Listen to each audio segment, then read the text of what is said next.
Automobilista 2. They said it was the last update. Now it's a last one. Reiza can just not keep still. And we love them for that. This and more right here, right now. Welcome Rummy, you're watching Rum, the channel sharing the joy of sim racing and a regular news roundup, our weekly sim racing news. Thanks to all those who come here often, especially those who subscribe, and even more, our patrons. My name is Serta and I will be your host for this video. This was the week of the big-ish updates. Automobilista 2 got yet another update. iRacing will at last get rain, the thing all sim racers want in their sim and almost nobody wants to drive. Confess. And even WRC got an enormous update.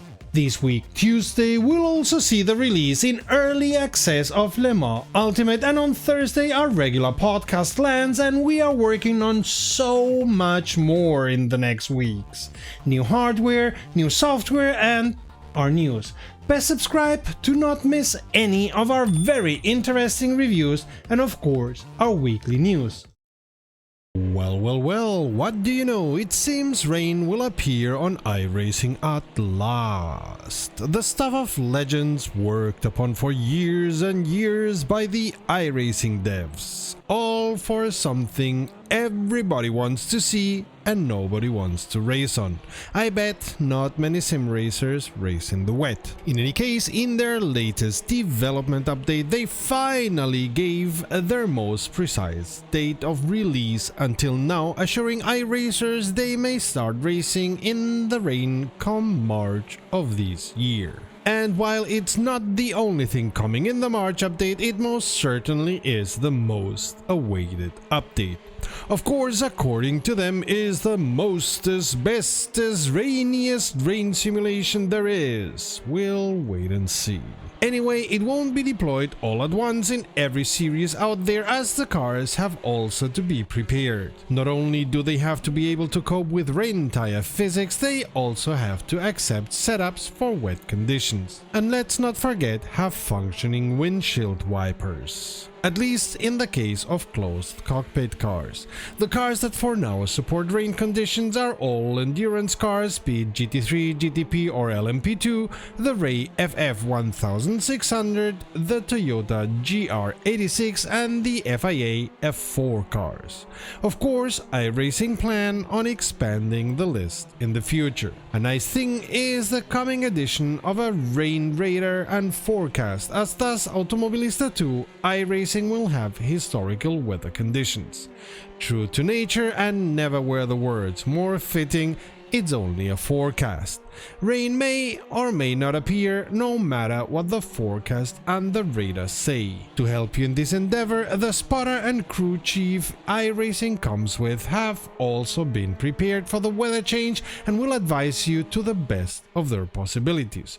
Or you let somebody on your team keep an eye on that and take over those roles. Moving away from that admittedly big step for iRacing, the next version will also bring new tracks. The fantastic Misano will be one of them, which I hope iRacers will enjoy as much as I do.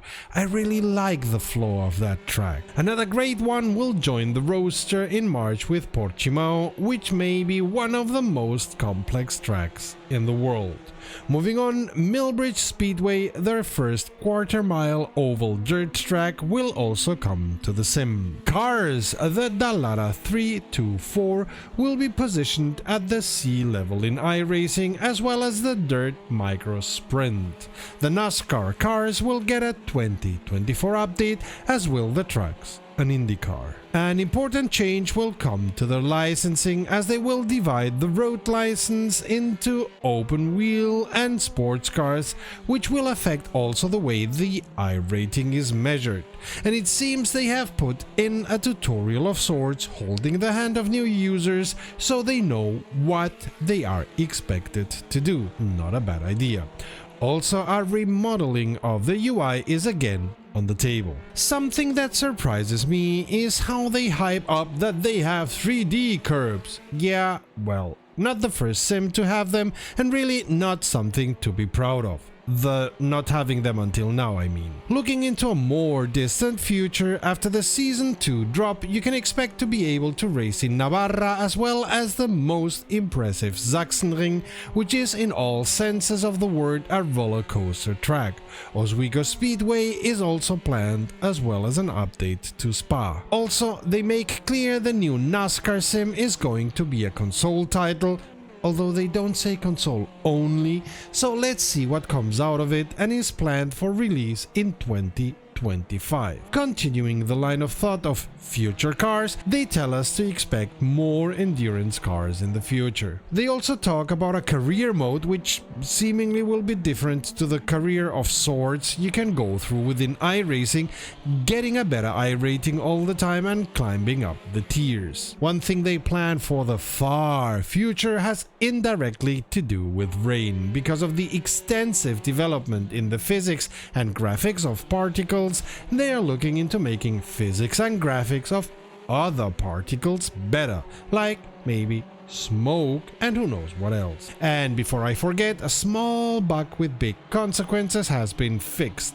The iRacing servers got wrong position data from the client, so that, especially sideways, iRacing was telling you were bumping or even crashing in another car, when in reality you were not. The joys of simulations.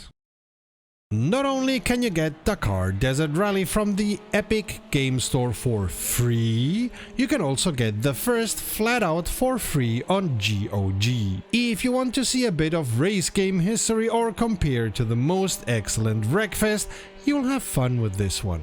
I know I did back in the day. Speaking of Dakar Desert Rally, they had a very minor update, changing the bike sound slightly and doing some changes to make the game less crash prone. Software crash, not car crash, that is. And before we forget, Fanatec is adding a Gran Turismo wheel to their 15 Nm Club Sport DD base and calling it Gran Turismo Registered DD Extreme. Funny how you can trademark words already in the common vernacular as long as they are not in English, especially American English. Anyway, for only 1,300 Euro USD, this system can be all yours, or at least you can pre-order it and pray it arrives before Christmas of this or next year. We all know of the immense problems Fanatec have with delivering in time or at all. The system comes complete with the marketing bullshit called Full Force and is PlayStation compatible. Hi to our friends console racers, at least one company making the effort to support you, right? Pity it has to be Fanatec. And if you are good at sales, want to work in sim racing and want to have an excellent team around you, ImSim is searching for a sales coordinator. Say hi to Thiago from us, he's an immensely friendly and helpful person and overall a good guy. Link to LinkedIn as always in the description. And don't miss our race tonight on the ERA, Barcelona at night on GT3s. Spooky. EA's WRC has had a big update to version 1.5.1. By the way, the price is already slashed by half on Steam, only a couple of months after being out in the wild. It surely says something about the state of the sim. The developers have worked on the graphics, optimizing the way the Unreal Engine 5 delivers them, and have therefore allegedly been able to have it stutter less. Still, on the graphic side of things, corner cutting, reset lines and object collision has been corrected in many parts of the sim, and especially Chile saw a lot of enhancements that should reduce the stuttering. Apart from that, some smaller graphic corrections were done too, like birds not flying into the ground anymore. It seems quick multiplayer had many instances that would end up in a crash of the software. 3 of them have been resolved. Try it at your own peril though. Apart from the crashes, there were a lot of issues with quick multiplayer, like points being displayed incorrectly.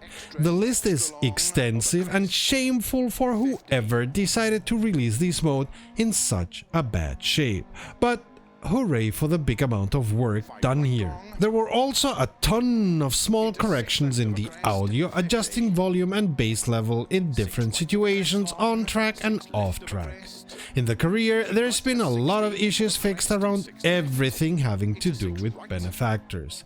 With regards to cars, the Mitsubishi Lancer Evolution 6 and the Volkswagen Golf Kit car were shown as having an H pattern gearbox. These wrong information and settings have been corrected now. And if the seats of your Opel Adam R2 got covered in mud, even with closed doors, this won't happen anymore.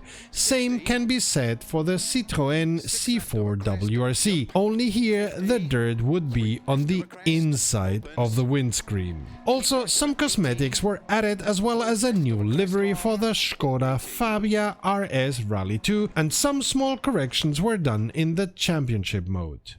The livery editor also saw a ton and a half of small but very needed corrections, like unpaintable rear spoilers.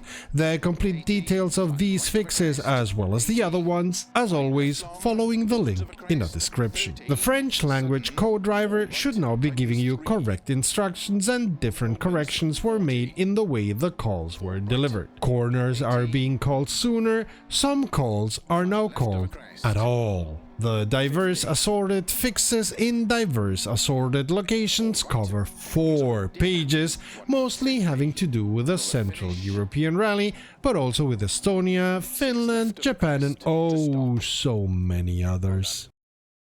Reiza either made a liar or a fool of us. They told us the 1.5.5.5 was their last update for a while, and now they've gone and released a 1.5.5.6. At least they had the decency to declare, in their own words, that they were not quite done yet. I'd say so. In any case, they had already released a couple of hotfixes in the last week, but now it's a new version. We'll mix them all together in one. Hey, tire tread adjustments. Haven't had those since the last update. Again, a pass on those. The drafting has been revised once again, this time reducing the shape of the draft and making you drive nearer to the car in front to get in its draft. On the other hand, you also have to be nearer to suffer dirty ear, so there's that. The force feedback has been revised for many Formula cars, Caterhams, and a couple of other cars. The details to this change and all the others you can of course find following the link in a description. Remember last update that we talked about what Reiza calls the AI corridors, the wiggle room the AI has where it is allowed to drive? These corridors have been adjusted and made a bit broader than it was until now. Other changes to the AI include changes in their tire wear, a stronger loss of performance if they drive slicks on a wet track, slight changes in their behavior when overtaking or when being overtaken. Also, a change in the usage of the brakes. Kansai, Hockenheim 1977 and 1988 saw some minor corrections, and a couple of cars got some graphic changes. The only maybe important change might be the height offset in Copa Classic cars, which now are a tad lower than they were before.